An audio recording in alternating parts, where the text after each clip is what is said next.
Yo, what's up, guys? This is Logic, and you're tuned into thestashed.com. Tell me how you feel. You scrapped the While You Wait EP, right? Yeah, To I focus on this project. Did any of those tracks make it on the album, or are you planning to put them out in some way? Pretty much all the records that I did for that kind of were out now. Was gonna be one. All Right with Big Sean was gonna be one. While You Wait, the actual song, was gonna be one. Finding Forever freestyle. So in my mind, I was like, you know what? I could give it to them all at once, but they're telling me how much they just want the album. They're just so focused on the album that I was like, look, I've already given them over 150 free songs, over the last few years of my career, and I've never made them pay for anything. Like, fuck it, I might as well just keep that going, and the first thing my fans will ever pay for will be my album. Dope. I know you're gonna go on a world tour. Yeah. Last year you toured with Cudi, I did. who has elaborate sets, and he's a real showman. Yeah. Did you pick anything up from him that you're gonna incorporate? Oh, a into this lot tour? from him, man. I pick up a lot from a lot of people because Sean was on that tour, Tyler the Creator, the homies, Odd Future, they were on the tour. There's a lot that you learn because I've headlined. I've pretty much headlined. That's all I've ever done. My own tours, Europe and back and all that, and it's been incredible. So, but I also went on the Verge campus tour. So last year it was Steve Aoki and Kendrick Lamar, and this year when I did it, it was Cruella and myself. And that was really special because it's not just hip hop. You're learning from performers, people who do this for a living. So I'm looking at these beautiful girls all out there on stage just doing their thing, and I'm taking so much from how they interact with their fans and the cool things that they do. You know what I'm saying? So I take from them. I take from everybody I see, man. I study Kanye videos. I study Jay. I study up and comers, the hunger. I'm just a student of the game, and I'm learning every day. You put out that Finding Forever track, Yeah. which was inspired by the Common Go joint. Yeah. Which is dope. I love the track. And you mentioned Common, like, praising your album. So Yeah. What can you share, like, exactly what his comments were about Well, the project? Thanks to No ID, who executive produced the album, I've been introduced to so many people in so many incredible situations and things. Like, since No ID executive produced this, the way I guess a Quincy Jones to a Michael Jackson would, where he steps back and he puts all the pieces to the puzzle together for the artist to discover and kind of do it himself.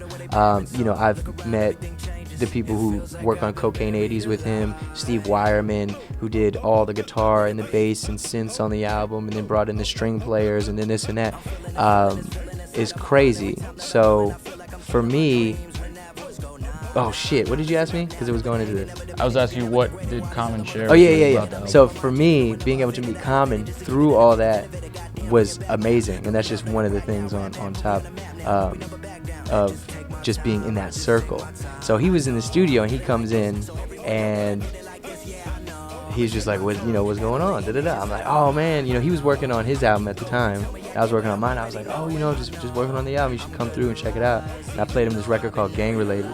He made me play the shit back like 3 or 4 times because he just loved it. Like, and one thing that he said to me that I'll never forget was, because I'm like rapping really fast on this part, where I'm kind of rapping from the perspective of my brother, and I'm like, get down and lay down, hit you with the Beretta, you better stay down, straight shots on the playground, living how I'm living with the life that I'm giving, anybody that's riding with me, I'm riding with them, etc., etc. But the way that I rapped it is, get down and lay down, hit you with the Beretta, you better stay down, straight shots from the playground, living how I'm living with the life that I'm giving, anybody that's riding with me, I'm riding with them, show me the enemy and I'ma hit them. So he was like, it's crazy how you can rap when you want to. It's not like I'm a fast rapper, but when you want to rap fast, you can with such precision. And that was like crazy, because I've spent my entire life trying to be so, like, I don't know, just precise with my wordplay. Enunciation, pronouncing everything correctly, like, even when going that fast. So I don't know, just coming from a god, a legend like Common, that was amazing.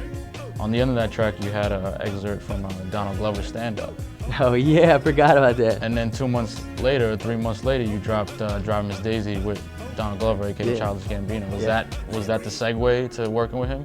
Oh no, I'd known him for about a year before then. I think over a year. I met him through his DJ, Stefan Ponce, and because his DJ knew my DJ Rhetoric.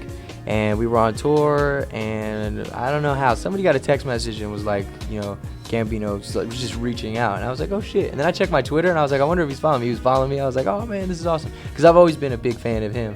I think he's awesome. I think he's weird and different, and I think weird is good. And me personally, I'm just a very open-minded person when it comes to music, so I enjoy his music. And then he invited me over to the crib, you know, to meet in person, and that's where I met Fam. That's where I met a lot of good people that day, actually. And we've just been cool ever since. He's a really nice guy, and yeah, we had kind of talked about doing a record here and there. But with Drive Miss Daisy, that wasn't even me like, yo, what's up, bro? Like, you trying to get on this record? That was me trying something different, you know, very different and very fun and very musical, because I produced that record as well. And so I sent it to him. Just on some homie shit, like, hey, what do you think? This is kind of your lane, you know, some cool stuff that you do, very melodic. Like, what do you think about this? And he was just like, oh man, this is really awesome, da-da-da. And the rest is kind of history. It's just cool.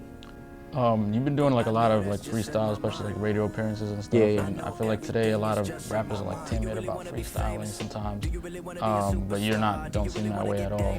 Yeah, no, I really don't care. Like, I did this. I don't know. I think I went to like Static recently, and then I did, I went to Tony, and I went to like Rosenberg and all that stuff.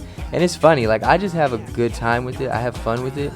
I think a lot of people are scared.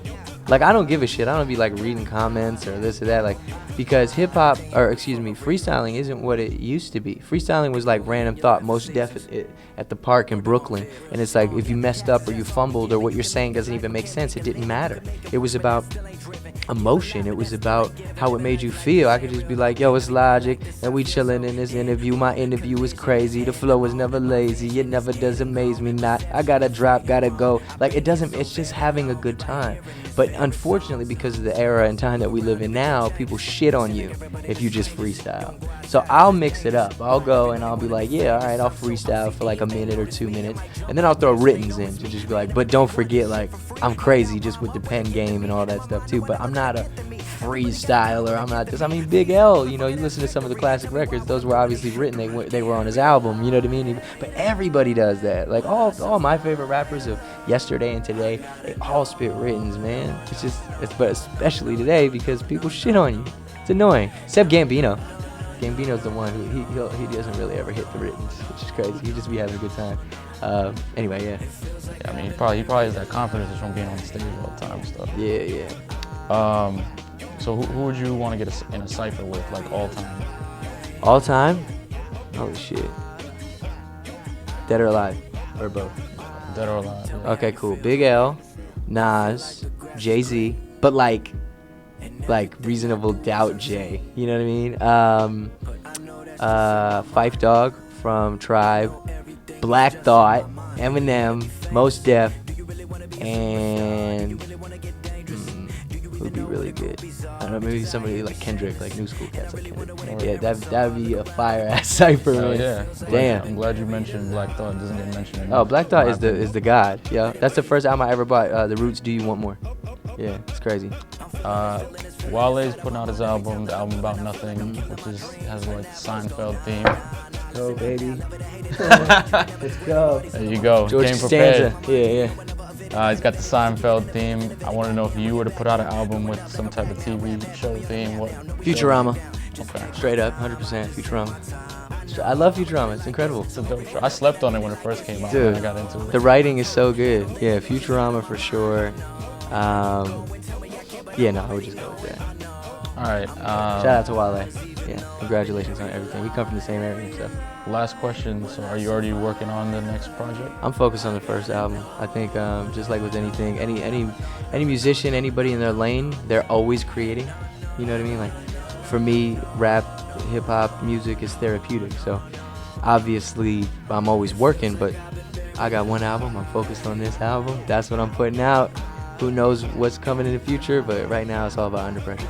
Gotcha. What's the just so people know the next single or next release to expect? Oh man. Well, the funny thing is we're very fan driven. So I think we're gonna drop this album and we're gonna let the fans pick it. So whatever you guys are making the most noise about, that's what you'll get.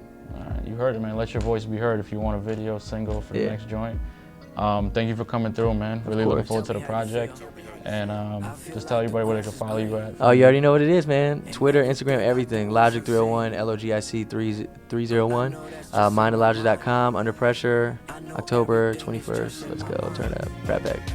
All right, it's your man Nate from Stash.com. Logic, thanks for tuning in. Of course. Come back and check us.